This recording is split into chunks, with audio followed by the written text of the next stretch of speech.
fellow assassins, to another episode of the Dark Assassins podcast, the show that dives deep into not just technology, but the concepts, software, and procedures behind it all, and explains it so simply that even your grandma can understand it. As always, I'm your host, the Dark Assassin. So this week, I don't necessarily have some kind of big news story to break to you or some revelation from my home lab, but what I do have is a quite interesting story from my most recent traveling I was doing for work, specifically with the top-notch, absolute cream of the crop, can't be beat security at my hotel. And that, of course, is sarcasm because, quite honestly, there were numerous occasions where I felt like I was a pen tester, or at least I had the mindset of a pen tester, because of the various and countless security holes that I ran into during my stay at this hotel. Now, of course, I'm not going to provide the name of the hotel since I'm not trying to dox them or anything.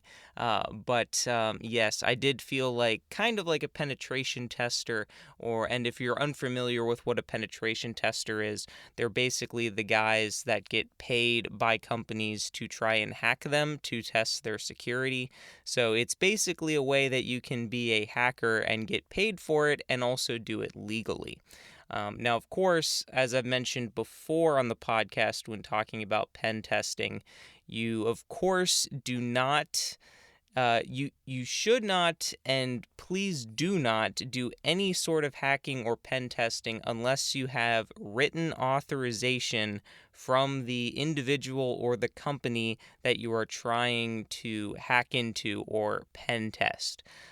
Because if you don't, you are basically breaking the law, and you could be charged with potential criminal charges, and you want to have that get out of jail free card in your back pocket, so if and or when you do get caught, you don't have to face the consequences for it.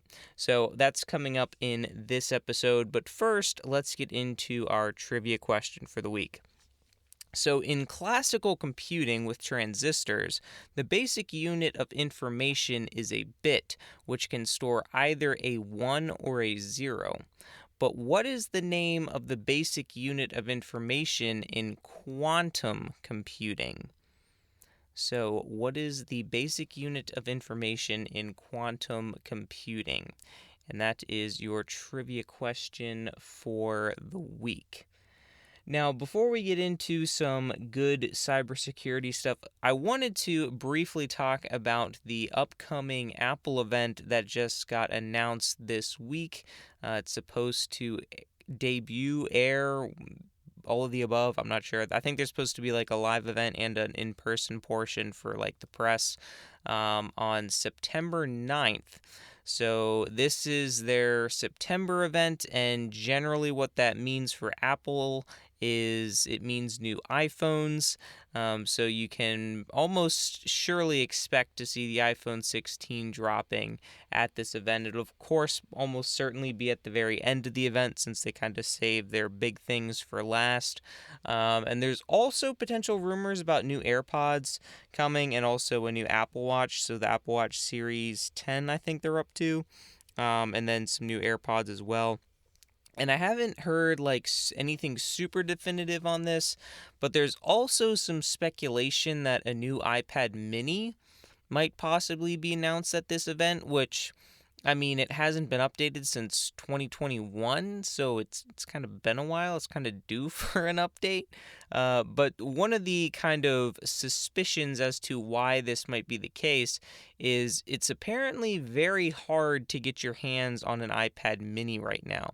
It appears that almost all the Apple stores have either very low inventory or are out of stock or something, and Usually, when things like this happen, it tends to mean that they're out of stock because they're ramping up to unveil a new one. Now, of course, that's all speculation, but there is at least some potential circumstantial evidence, perhaps, that an iPad mini might potentially be coming at this event, or I believe there's also rumors of an October event where they're supposed to unveil some new Macs where the iPad mini might drop then. Who knows? It might just be a press release. I mean, we honestly have no idea, but that is something that is potentially rumored. So definitely get hyped for that. And with that, let's move into this week's cybersecurity tip.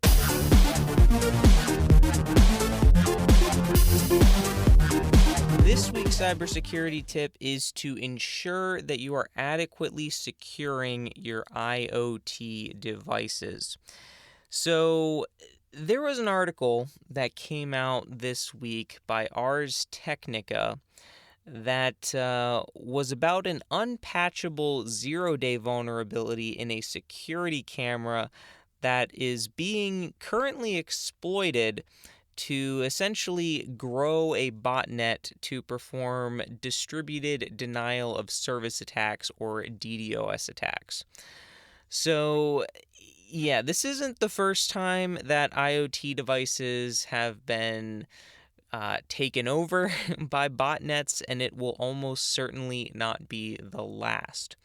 Now, this vulnerability in particular is actually not a memory corruption vulnerability. So I guess hats off to the programmers, I guess, that their vulnerability doesn't fall within the 70% of vulnerabilities, since I believe that was the statistic from Google, I think, and Microsoft both had reports that found that 70% of all software vulnerabilities are due to some sort of memory corruption error or vulnerability. Now, this is not one of them, so this falls into the other 30%. So this would be a vulnerability regardless of what language you used. So even if you used a memory safe language like Rust, Swift, Java, or Python, you would still have this vulnerability because it has nothing to do with memory safety. So essentially, actually, before I get into, I want you to take a guess at what you think this vulnerability is. And it's spoiler alert. We've talked about it quite frequently in the past, and this is a basically not parsing user input, right? A injection attack, not an SQL injection since there's nothing SQL going on here, but essentially what's going on is a malicious actor could essentially inject their own system commands like bash commands into I think it's the query, or there's some kind of like HTTP request, something or other going on. And in that, they can essentially append whatever shell commands they want, and those commands will get executed because this firmware does not do any sort of checking whatsoever of the user input. So essentially what's going on in this specific case with the botnet is the malicious actors are writing like a wget command to pull down the botnet executable, I guess, if you will, and then installing it and searching for other executable or other victims to try to infect and grow the botnet. And then, of course, when the command and control system tells it to go attack somewhere, it will then, of course, go and attack and flood that victim with traffic, because that's essentially what distributed and just general denial of service attacks do. So yeah, this particular vulnerability takes in user input and pipes it directly into a system call without doing any checks on it whatsoever. Yeah, complete facepalm moment, because I'm not sure how many times we've talked about that on the podcast. That's something that you should not do. And yet again, here is another instance of it coming back up, coming back to the surface. of yet another instance of it occurring. So again, if you are a software developer, never pipe any user input directly to a system command, SQL query, or anything without first validating that the input is valid, because you should always, always, always treat any user input as malicious until you can verify otherwise. So that's cybersecurity tip number one. But there are really two issues with this specific case. The first one, as we've already discussed, is the not parsing of user input. I mean, that one's glaring and obvious. The second one is that these security cameras are, I would assume, publicly exposed to the internet, which would allow the botnet to spread. Now, I guess there is the chance that somehow an attacker could have infected into your network and then found the security camera and performed the exploit that way, and then it would have been able to spread within your network. That is a potential possibility. But I would also assume that there is a fair number of these that are publicly accessible, because there are websites out there. I will not provide any names or links, but just so you're aware, there are websites out there where you can essentially view and find essentially any and all like security cameras that are currently publicly exposed to the internet. And assuming that you were able to access them, you could in theory view the stream of what is going on in that security camera. And yeah, so I'll just leave it at that. So it's safe to say that you should not be publicly exposing your security cameras or really any of your IoT devices, at least in my humble opinion. Because in theory, even if let's assume you took the most paranoid approach, which is the approach I would take for IoT devices, which is you completely segment them off into their own separate VLAN or virtual local area network. And if you properly configured everything, your IoT devices would, one, not be able to talk to anything, and two, wouldn't have access to the internet. So in theory, one, they couldn't get infected in the first place, and two, if we assumed that an attacker somehow got into your network, found that VLAN, and somehow managed to get access to it, and then spread did perform the exploit on one of them, which then performed the exploit on all the others, it wouldn't work, because if they don't have access to the internet, they wouldn't be able to download the malware, which would then add them to the botnet, because the command to reach out to the internet would fail. So in this scenario, you would essentially be safe in that regard, because while even if you somehow managed to get exploited, you couldn't actually be added to the botnet because of the lack of internet access.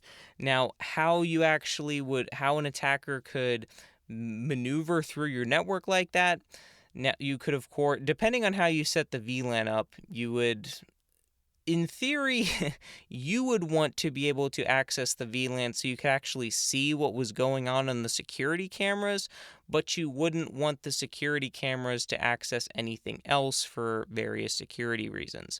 So you could add something like an ACL or an access control list to essentially set rules to allow certain devices access into the VLAN, but nothing in that VLAN to get out. So in theory, if the attacker somehow got into your network and they were either in a VLAN or on a device that had access into the security camera VLAN, they could then get in there and then perform the exploit. But again, because those security cameras wouldn't actually have access to the internet, they wouldn't be able to download the botnet executable or whatever and become a part of it. So those are kind of the big issues and kind of some of the ways that you could protect yourself from this. And This is my big issue with IoT devices is it seems like all the time, constantly, there's new vulnerabilities and new ways that they're being exploited and being added to botnets and being, part of DDoS attacks. And really, what it really comes down to is you need to take the proper precautions to ensure that these devices are secured, because one, they could either just be complete and utter spyware, like some of the smart devices out there. I think you know some of the ones that I'm talking about, that are essentially just listening devices for companies. The other thing that they could be is just have bad firmware, like in this case here, and are just waiting to be exploited. So in both cases, you kind of don't want them, at least in my opinion, accessible to the internet or accessible to any of the other devices on your network. So if you either have any IoT devices or you plan to get IoT devices, I would strongly recommend that you isolate them so they are on their own separate network and they cannot communicate with the internet, but you at least still have the ability to access them, because otherwise they would be kind of useless. So yeah, that is your cybersecurity tip for the week. Ensure that you're adequately securing your IoT devices. Now, before we get into the nerdy things, I'm not sure if you guys remember, since it was probably about a year ago, maybe not quite that much, or maybe a little more than a year ago. I don't know. It's been a while. There was a bot out there that was trying to complete a living Professor Oak shiny challenge in Pokemon Emerald. Now, as a quick recap, since it's been a while and that was a lot of video game jargon, which some of you might not be familiar with, to summarize here, there is currently a bot, which I believe is like a Python script. I'm not 100% sure on that, but nonetheless a bot that is playing Pokemon Emerald in an emulator in real time, that is basically shiny hunting for a living dex in order to complete a Professor Oaks challenge on the YouTube channel 40 Cakes. Now, what all these terms mean is, first off, is the living dex portion of it. So the living dex portion is essentially you have to register not only every Pokemon, but also have one of every Pokemon. So in other words, rather than having a single Charizard that you got the completed portion of that dex by getting a Charmander, then evolving it into a Charmeleon, and then evolving that into the Charizard, and you have all three of those registered, but you only have the Charizard. The living dex would be you have a Charmander, and you also have a Charmeleon, and you also have a Charizard. So you have all three of them physically, if you will, rather than just having them registered in the Pokedex. So that is the living portion. Then the Professor Oak portion of it is a different challenge where you have to register every Pokemon in the Pokedex that's accessible to you before you can complete the next gym. So if hypothetically the first gym was located in a town, and you had access to, say, 3 routes worth of Pokemon, you would essentially have to capture every single Pokemon on those 3 routes and evolve them all the way up to their maximum evolution that you have the ability to do. So, for instance, if one of them needed like a certain item or something to evolve, but you didn't have access to that item yet in the game, you wouldn't have to evolve them. But if they evolved via level up, you'd have to grind that level, even if that means they have to get to some high level and you're only being able to grind against like level 5s. It's going to be a while. So essentially what this challenge is doing is combining both of those. So you have to complete a living dex with the Professor Oak challenge, but they add an additional twist where every single one of those Pokemon has to be shiny. Now, what shiny Pokemon are is, if you aren't aware, you don't remember, or whatever, a shiny Pokemon is essentially a different coloration or a palette swap of the Pokemon, and you get like a little star animation when the Pokemon get sent out into battle. And specifically in the Gen 3 games, the chance of finding a shiny Pokemon is 1 in 8,192. So theoretically, if you encountered 8,192 Pokemon, you should encounter one shiny. Based on the odds, that's of course not how probabilities work, but that is kind of the general idea of it. So it gets interesting because, of course, in Pokemon, different Pokemon have different encounter rates. The most notorious one, at least for our purposes in the story, is Seedot, which has a 1% encounter rate, meaning out of every 100 Pokemon you encounter, on average, you'll encounter one Seedot.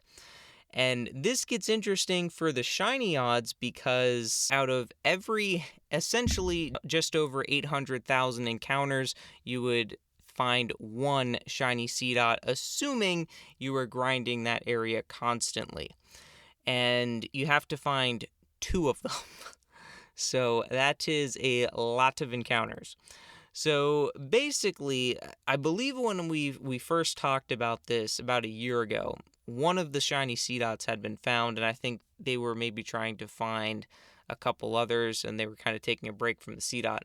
But the bot finally found the second shiny Seedot. I think they'd been grinding for it for close to a year, not quite a year, but pretty close. I think they started the grind in October, November of last year. I want to say, not 100% sure on that, but it's been going for quite a bit. And they will be, the channel bot, whatever, is going to be challenging the first gym on August 31st, so essentially the day that this episode goes live. And it only took 605 days, 23 hours, and just shy of 3.85 million encounters in order to get the entire shiny living dex for the Professor Oak challenge for the first stage. So that is a lot of encounters and a long, long time of nonstop gameplay by a bot. Now, of course, this could have been faster if they were playing on like a speed up, because one thing that you can do with emulators is you can play at a speed multiplier, so you can play at like 2x game speed, 4x game speed, whatever. But nope, they're playing at, regular old game speed. So, yeah, definitely took a while. But speaking of Pokemon, let's get into what nerdy stuff have I been up to this week. So, as I kind of mentioned at the top of the episode, I was traveling a lot for work this week, so I didn't get a ton of time to do much nerdy things, but I did make some updates to my Pokemon game that I am trying to make, which not a whole lot interesting per se, but I did continue my porting of test cases to be compatible with the automated test suite that I'm creating, and specifically I got the evolution test added to the automated test suite. So essentially, I had a test originally just to check to see if the evolution function would work. So got that ported over to be an automated test case, essentially doing the exact same thing and then doing some basic checks to ensure that the evolution function actually did what it was supposed to do. So that was pretty much it, because like I said, I was quite busy this week. But speaking of the traveling, while I was on travel and in the hotel, I guess kind of a precursor to some of the pen testing discussion, I got to the hotel and I went to go to sleep on the first night, and I got to thinking that I should really start taking my Xserve with me to travel. And this might seem like a very out of left field remark to make, and no, I'm not just making it for more Xserve content because I like Xserves, but I noticed that the hotel I was staying in, my room in particular, I noticed how loud the AC fan was in the room. Now, one thing that I've noticed with basically every hotel that I've ever stayed in is the fans that run the AC units like within the rooms are always for whatever reason, very, very loud, at least in my opinion. And I noticed this was, I don't know if it was like louder than usual but for whatever reason, I was just laying there in bed thinking, man, this thing is louder than my server rack. Like, it would be quieter for me to sleep in my office slash server rack room than it would be to sleep in this hotel room right now. And eventually I found out that the fan was actually set to its like highest speed setting, but even at the low setting it was still quite loud. But I was thinking I might need to bring my Xserve with me and turn it on to for the Xserve to in order for the Xserve to compete and try to retake the loudness ground, because that fan, I think, for the AC was definitely taking the crown in regards to the loudness. But speaking of hotels, um, maybe it's just the hotels that I've stayed at, but more hotels need to have Ethernet drops in their room, because us travelers and us home labbers that bring travel routers with us, we need a place to set up our travel router setup and our mini home lab on the go. And for some of you, that's probably a non-issue. But for someone like me, one thing that I like to do when I go to hotels is I like to bring my own router with me, so I can essentially create my own network within my hotel room that I can connect all my devices to, so I don't have to worry about logging into all of them on the hotel Wi-Fi um, for various reasons. One of them being that some hotels might restrict how many devices you can have on the Wi-Fi. So if you create essentially if you create your own network, as far as the hotel's concerned, you only have one device and you're all just sharing that connection. Now, of course, you're going to have some performance hits because of that, but let's be real, if you're using hotel Wi-Fi, you're not getting a good connection speed anyway. So that's one thing to keep in mind.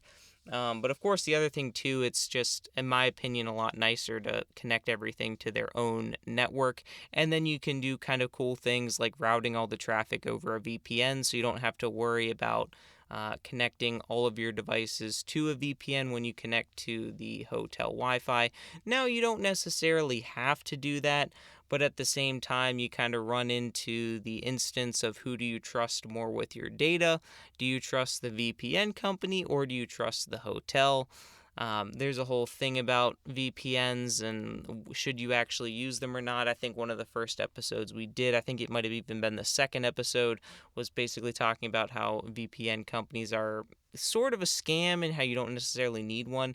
But usually my use case for using the VPN is I don't use some kind of VPN provider. I either use my own that I host in the cloud, or I have a VPN at my house in order to connect back to, manage my network and infrastructure and all that jazz. So usually I'll just connect to one of those. More often than not, I just connect back to my house.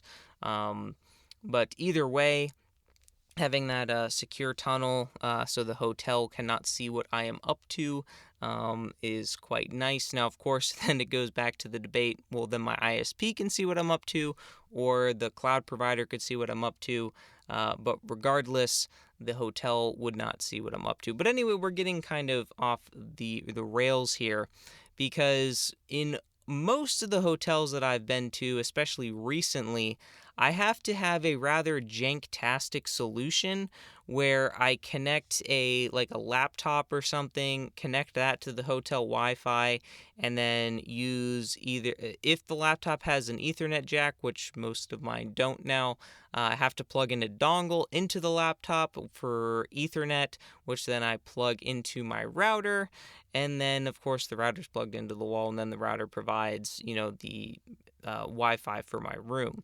So I have this, I mean, it works, but it's not exactly the cleanest or most elegant solution. But I have been to some hotels that do have Ethernet drops, but unfortunately, the most recent one I went to, I didn't have my travel router set up with me, so I wasn't able to test it. So for all I know, The Ethernet jack could have been disabled, and that could be done for various reasons and for various methods. The two potential options was either one, it was just straight up disabled, or two, it could have had some MAC address filtering, which wouldn't allow you to connect your device, or it could have been fully working. I honestly don't know because, like I said, I didn't have any kind of cable to test with. For shame, I know.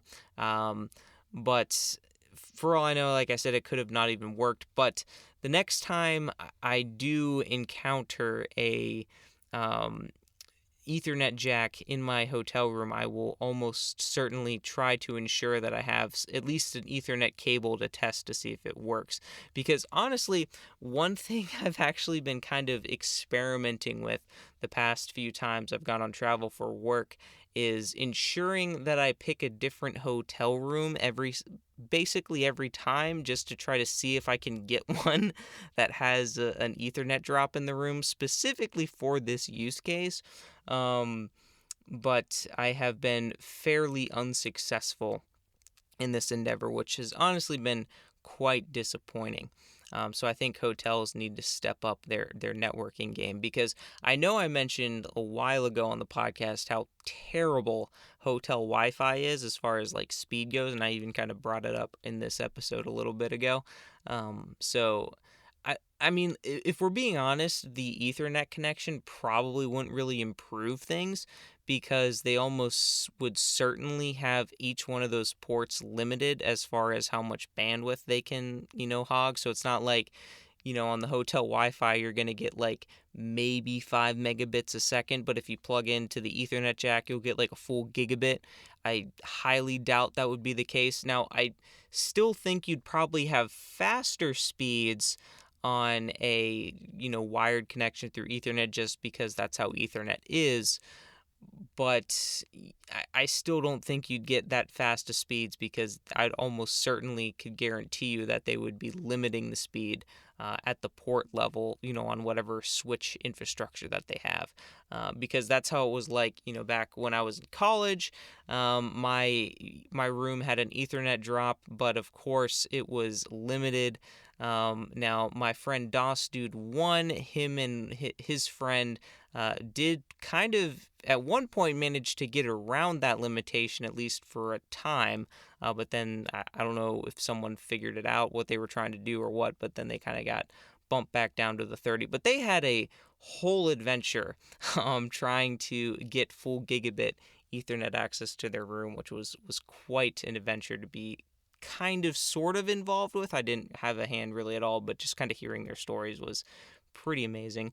Um, but even with that, essentially they can the network administrators can set limitations on all the different ports to ensure that they're limited to a certain speed, as to not overwhelm their switch, right? So if your switch only has a certain amount of switching capacity, the real thing that you have to kind of be mindful of is like your outbound traffic, right? Like if you're like an ISP, or you are a hotel or a college campus or whatever the case is, and you're providing internet to lots of individuals, your pipe going out to the broader internet is only so big, right? So you can't have one person, say, trying to download GTA 5 or CSGO or the latest Steam game and hogging up literally all the bandwidth so no one else can do anything, right?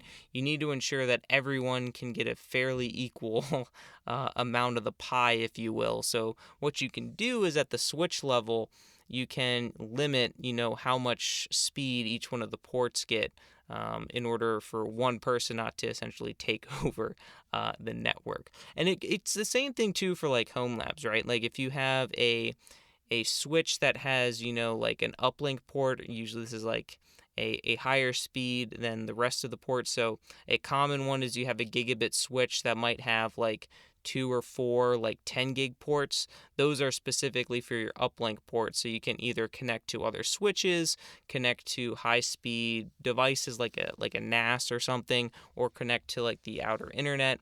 That all those devices on that gigabit switch would be able to have to share that uplink port, out to wherever.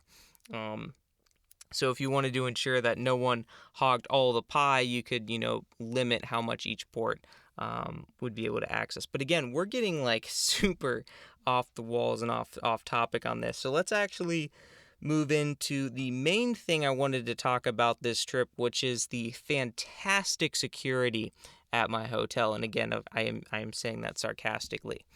So again, I'm not going to mention which hotel or brand of hotels I was staying at as to not dox them, but the story goes that I was trying to get into my room and I was unable to. So the first time this happened, because it happened more than once, the card key in order to get into my room was one of the ones where you have to like insert the card into the door and then like quickly pull it out for the door to unlock. It wasn't one of the newer ones where you can just kind of tap the card against the door and it'll unlock that way. So you had to insert the card and pull it out, and then the door would unlock and you could get in. So it wasn't doing that for me. So I went down to the front desk and tried to get this resolved. So, long story short, because I said this happened multiple times, it was because the magnetic strip, I guess, on the card, it was essentially getting wiped. So all the data on the card was getting wiped, and the reason it got wiped the first time was because I had it in the same pocket as my AirPods when I was going out for a walk. And the second time, I was like, okay, it got wiped when I had it in the same pocket with my AirPods, so I'll put it in the same pocket with my phone, which was kind of a even stupider move because my phone, being an iPhone 13 Pro, has all those magnets in it for the MagSafe connection, so arguably it was the even worse decision. But regardless, at the time, that's what I went with. And then, of course, the card got wiped again. And it turned out the reason why it got wiped was because of the magnets in both of those devices. It essentially stripped the information from the card, and so I was no longer able to get into my room. That's the I guess shorter version of what was going on. So both times that my card wouldn't let me into the room, I did what any normal person would do, and I went to the front desk and told them the story, right? I just told them what happened. I went up to my room, tried to insert my card into the door, it wouldn't open, and I can't get into my room. I'm in room blank, right? I gave them my room number. And here is where it gets interesting because they didn't care at all. The only information that they asked was when my checkout date was. And I assume this was for them in their like programmer to program the card just to make sure that they put the right date for the card to be valid for, right? So you can basically write on the card whatever the access key is for that room, and it's valid through this date, right? So if you after you check out, you can't re-access your room because you're no longer a resident of that room, right? So that's literally all they checked. So I want to ask you a question before I continue with this story. Do you see any security hole or vulnerability with this? Me, a guest at the hotel, bringing the front desk my room key card and saying, I am currently locked out of my room number is X, and them just recoding it for as long as I say I was staying there for. Do you see a security vulnerability there? Because if you don't, you should.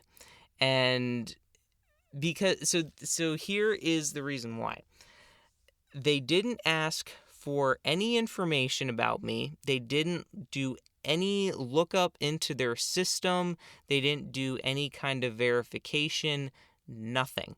So if I were a bad actor, I could easily have said I was from some other room that wasn't mine, and they would have coded my card and it would have given me access to that other room. Now, of course, there would be the one issue of I didn't actually have my other room key with me, because if I did, then this wouldn't have been an issue in the first place. But if I wouldn't have had my other if I guess let me rephrase this. If I would have had my other room key with me, I could have done that and used the no longer working key to get into another room. But because I didn't have the other key, I was basically out of luck um because I didn't have the other room key. I wouldn't have been able to actually get back into my room if I told them that, hey, I'm actually in room Y rather than room X. Now, of course, I could have, I guess, gone back down to the front desk and told them I got locked out of my room again and given them the right number. But if I was a bad actor, I of course would have taken that extra precaution to ensure I had both of the cards to get not only into my room, but also whatever other room I wanted to get into.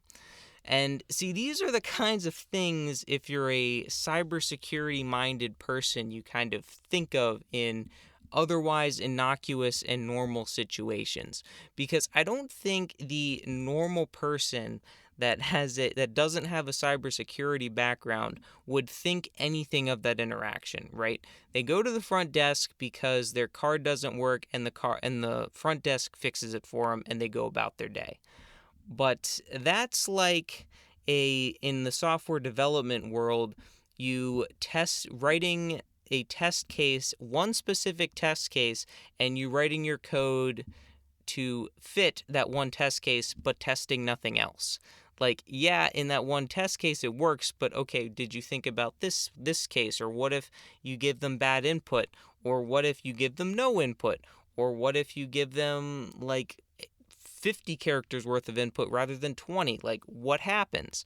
So at a first glance, you see that it passed the test case, but in reality, there's a lot of unknowns that are still there.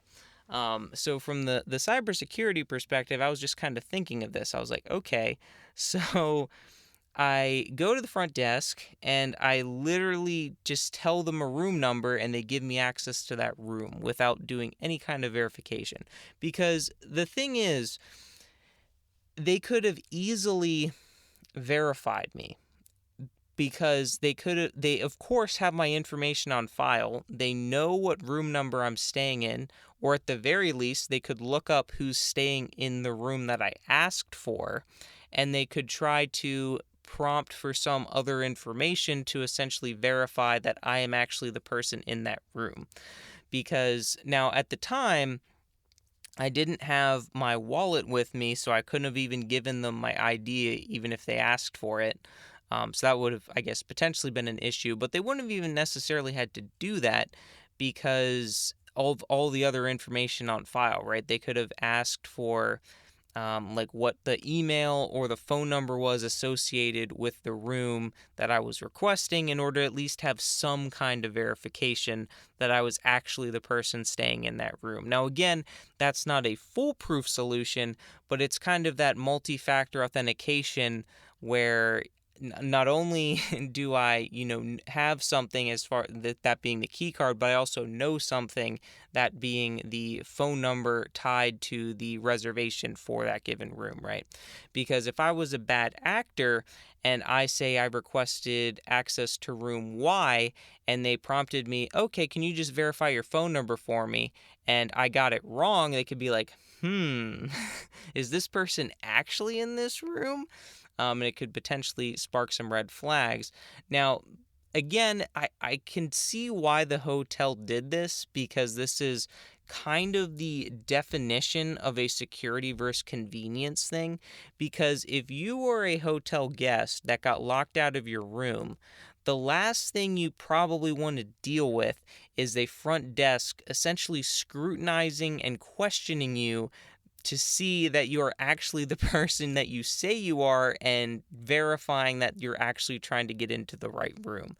Because that's probably one of the last things you want to hear from them, because you're just trying to get into your room because you just got back from somewhere, or it's late and you just want to go to bed, or whatever the case is. You just want to get in your room, and they're asking you questions because they don't believe that you're actually locked out of your room, or whatever the case may be. So I understand why they went about doing this, but from a security standpoint, it is a horrible practice in security, because, like I mentioned, I could have been anyone, right? I could have, pickpocketed this card key from some other resident. I could have seen someone like leave it on the say they were at a dinner somewhere, and I just happened to walk by their table and snag their key card, went back to their hotel and be like, "Oh man, I got locked out of my room. I was in room X.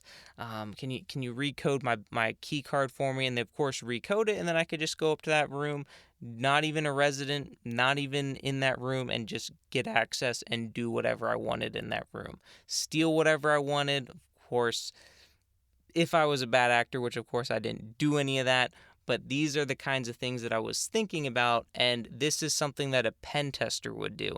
Now, of course, the pen tester wouldn't break into the room and steal things, but what the pen tester would do in this situation was they would take the key card and say they were from a different room from the one that they were staying in, or even in the other example, not even be a resident at the hotel and get someone else that is a resident at the hotel to give them their key card, and essentially try to see if they could get the front desk to change the room number on the key card and then go up to that room and access it and get inside. And that would essentially be a validation of the or the gap in security, because at that point you've already gained access and you can essentially do whatever you want. So from a pen testing perspective, that's what a pen tester would be trying to do. But if you thought this was the end of the story, it is unfortunately not the end of the story, because not only did I have the opportunity to get them to change and give me access to a room that was not mine, I was also able to potentially get access to a room after I was no longer a guest at the hotel. And the reason for that is because I went to check out, and because I was in this cybersecurity mindset, because I already had two incidences where they didn't check, or in my opinion, take proper security measures, I wanted to see how far I could push this within the realm with being reasonable, right? Like, I wasn't going to actually try to perform any kind of actual pen testing, but I just kind of, for my own curiosity's sake, wanted to see how far this could go. And usually, at least in my experience, when I check out from hotels, they will ask me for my room keys. Now, I've heard stories that you can essentially deny giving them to them, or I've also had it happen where one time I was traveling and I accidentally locked the room keys in the room after was trying to move all my stuff out. Thankfully, I'd actually gotten everything out, so it wasn't a big deal. But when I went to check out, they were like, "Oh, do you have your room key?" And I was like, I actually locked it in the room. My bad." And they're like, "Oh yeah, that's no worries." So you could potentially do something like that. But regardless, when I went to check out, I didn't offer any notion that I had the room keys or giving it back to them, but I did have them readily available in case they did ask them. I would just give it to them, but they didn't ask and I didn't offer them, so I walked out with the keys. Now, of course, they wouldn't work anymore because once I checked out, they would remove the access for the keys, of course, and they would, do whatever recoding that they need to do. But the point still stands from earlier in this talk that I, in theory, could go back to that same hotel and show them the key and be like, "Hey, man, I just tried to access room Y and I wasn't able to get in. Can you recode the key for me?" And they'd be like, "Oh yeah, sure." And they, of course, recode it. And then I could have just gone up to room Y, got in, and I wasn't even a resident at this hotel anymore. So yeah, quite the gaps in security, at least from my perspective. Um, I'd be interested to know if any of you that have stayed at a hotel have had similar experiences um, with either some questionable security practices or anything of the like. So if you've had something similar to my incident, or something similar, I'd be interested to hear about that. So you can shoot me an email at contact@darkassassinsinc.com, or you can leave a comment down below if you're on YouTube. I would be quite interested to hear some of the stories that you have. And with that, I think it's probably about good time that we wrap up this episode. But before we do, let us conclude with our trivia question for the week. So, in classical computing with transistors, the basic unit of information is a bit, which can store either a 1 or a 0. But what is the name of the basic unit of information in quantum computing? If you said a qubit, congratulations, you got this week's trivia question correct. Now, if you're a longtime listener of the podcast, I would hope you got that question correct because I know we've talked about quantum computing on at least one or two episodes, and we did definitely mention qubits. So if you were paying close attention and have been listening for a while, hopefully that question was pretty easy for you. Or maybe it was just easy for you because you're super smart. I don't know. Regardless, hopefully you got this week's trivia question correct. And if you enjoyed this episode, I ask that you leave it a rating and review and subscribe if you haven't done so already. And be sure to share it around with a friend or family member, especially if any of them are doing any sort of traveling in the near future. It'd be definitely something that you could give them just for them to kind of keep in the back of their head, and just keep an eye on their hotel security to see if it's up to snuff or not. But if you have any questions about this episode or have any topics, ideas for future episodes, shoot me an email at contact@darkassassinsinc.com, or again, you can leave a comment down below if you are on YouTube. And that's going to do it for me in this episode of the Dark Assassins podcast. Until next time, my fellow assassins, remember, bull nothing equals true. If action not equal to null, return true. I'll see you next time on the Dark Assassins podcast.